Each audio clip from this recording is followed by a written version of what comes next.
मैं समझता हूं कि अगर 9 मई के जो मुजरिम हैं उनको अगर अदालतें कड़ी सजाएं वक्त पर दे देती तो आज हमें ये दिन न देखना पड़ता।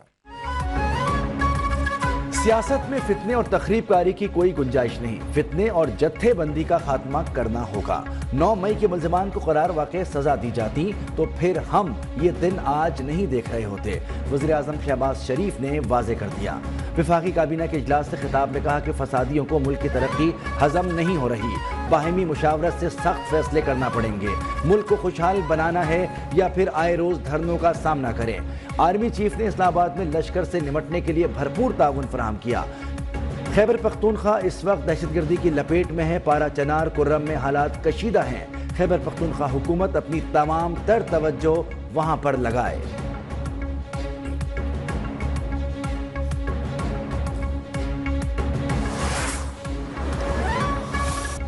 इस्लामाबाद में पीटीआई के एहतजाज के दौरान बंद किए गए रास्ते खुल गए। सड़कों से रुकावटें हटाने का काम जारी। जुड़वां शहरों में तालीमी सरगर्मियां कल से बहाल होंगी। रावलपिंडी में भी हालात मामूल पर आ गए। तिजारती मराकज़ भी खुल गए। गुज़िश्ता रात इस्लामाबाद में रेंजर्स और पुलिस के ग्रैंड ऑपरेशन के बाद धरना खत्म हुआ। अली अमीन गंडापुर और बुशरा बीबी मानसेरा पहुंच गए। ऑपरेशन के दौरान 500 से ज़ायद कारकुनान गिरफ्तार। असलहा, एमुनेशन, वायरलेस गुलेलें और बॉल बेरिंग बरामद। 7 दिनों में गिरफ्तार 610 शरपसंदों में 37 अफगान बाशिंदे भी शामिल। पुरतशद्दुद मुजाहिरों के दौरान 170 से ज़ायद सिक्योरिटी एहलकार जख्मी हुए।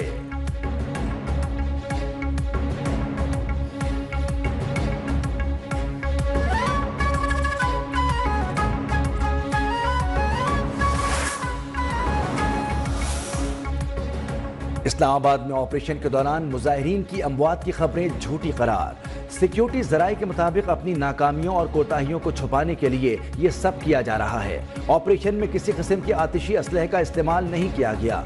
इस्लामाबाद के अस्पतालों, पेम्स और पोली क्लिनिक की भी लाश लाने की तरदीद। वजाहती बयान भी जारी। कहा कि अस्पतालों में कोई लाश नहीं लाई गई। सोशल मीडिया पर चलने वाली खबरों में कोई सदाकत नहीं।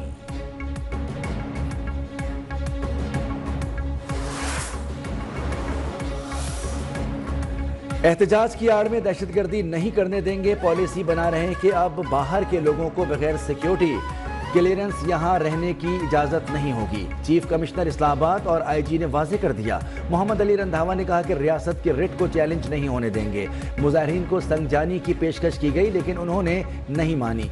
अली नासिर रिजवी बोले कि गुज़िश्ता रोज शरपसंदों के हमलों में 54 एहलकार जख्मी हुए। ये कैसा एहतजाज था जिसमें सीधी फायरिंग की गई।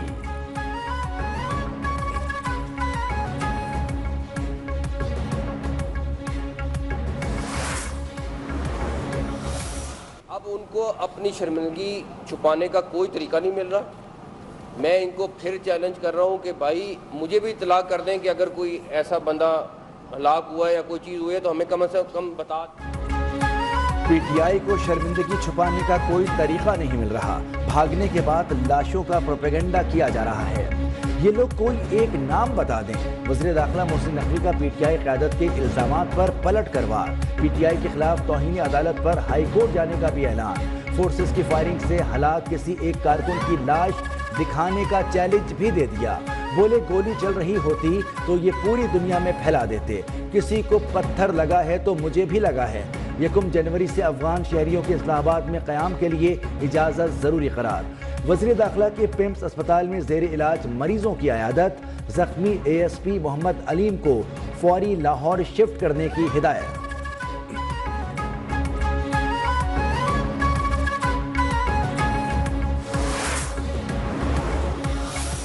ये धरना इमरान खान के इख्तियार में है और ये धरना जारी है और जरूरी नहीं है पाकिस्तान की सारी आवाम सुन ले। जरूरी नहीं है कि हर वक्त धरने के अंदर आवाम हो। वज़ीर आला खैबर पख्तूनख्वा अली अमीन गंडापुर का धरना जारी रखने का ऐलान। कहा कि जरूरी नहीं कि धरने में हर वक्त लोग मौजूद हों। ये एक तहरीक है जो बानी पीटीआई की कॉल तक जारी रहेगी। वजाहत दी हम पर तशद्दुद ना होता तो हमारे लोग भी जवाब ना देते। धरने में सैकड़ों कारकुनों को गोलियां लगी। हजारों की गिरफ्तारी का भी दावा।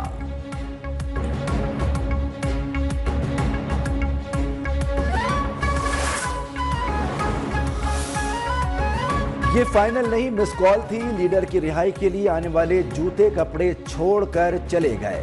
کے پی حکومت کے جدید اسلحے سے لیس پولیس اہلکار احتجاج میں شامل تھے۔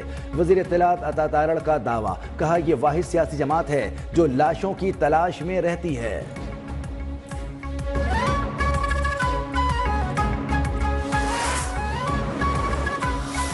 عمران خان ایک نظریہ ہے، عمران خان ایک ویژن ہے، اور باقی عمران خان کے اہل خانہ ان کے اہل خانہ کی وجہ سے ہمارے لیے ریسپیکٹیبل ہیں، لیکن سیاسی نظریاتی طور پہ کبھی بھی میں ان کو قیادت نہیں سمجھ سکتا ہوں۔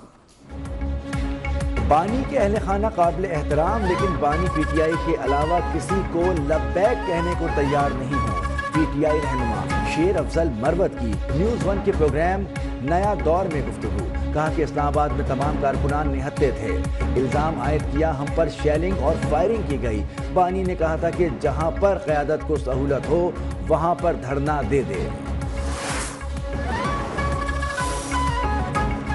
اسلام آباد میں پرتشدد واقعات کی مذمت کرتا ہوں۔ اگر حکومت کہے ہر صورت جیل میں رکھیں گے تو وہ کہیں ہر صورت جیل سے نکالیں گے تو انارکی پھیلے گی۔ سربراہ جے یو آئی مولانا فضل الرحمان کی میڈیا سے گفتگو، کہا کہ کے پی اور بلوچستان میں بدامنی ہے، صوبائی حکومتیں غیر سنجیدہ ہیں، سیاسی کارکن کے جذبات مخلصانہ ہوتے ہیں، قیادت کو انہیں لائن دینی چاہیے، کارکنوں کو وہ راستہ دینا چاہیے جو پرامن ہو، جس میں تشدد بھی نہ ہو۔ سوال کیا اتنے انتظامات کے باوجود پی ٹی آئی والے ڈی چوک کیسے پہنچے؟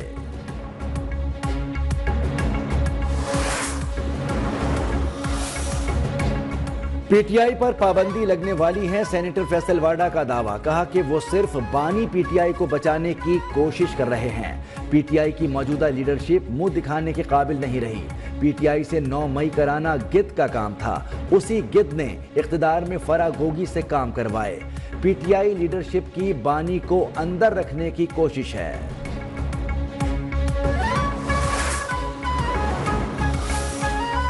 اسلام آباد میں 24 نومبر احتجاج پر بانی پی ٹی آئی اور اہلیہ کے خلاف مقدمہ درج، 300 نامعلوم افراد نامزد۔ ایف آئی آر کے مطابق ملزمان نے پولیس پر حملہ کیا، اینٹی رائٹس کٹس چھین لیں۔ ملزمان پتھر، ڈنڈوں، غلیلوں سے لیس تھے۔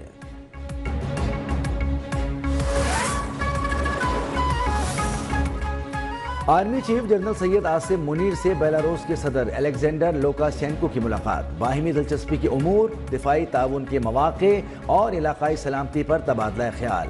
آرمی چیف کا دو طرفہ تعلقات کو مضبوط اور وسعت دینے کی خواہش کا اظہار، کہا عالمی اور علاقائی معاملات میں بیلاروس کے تعاون کو قدر کی نگاہ سے دیکھتے ہیں۔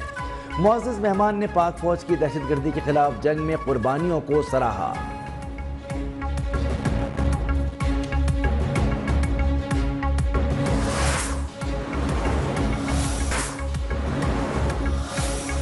ای سی سی اجلاس کے فیصلوں پر عمل درآمد نہ ہونے کا انکشاف، وزیر خزانہ محمد اورنگزیب نے ای سی سی کا خصوصی اجلاس بلا لیا۔ وزارت خزانہ سمیت 8 وزارتوں سے فیصلوں پر عمل درآمد نہ کرنے پر جواب طلب۔ ای سی سی کا پالیسی فیصلوں پر عمل درآمد نہ کرنے پر اظہار تشویش۔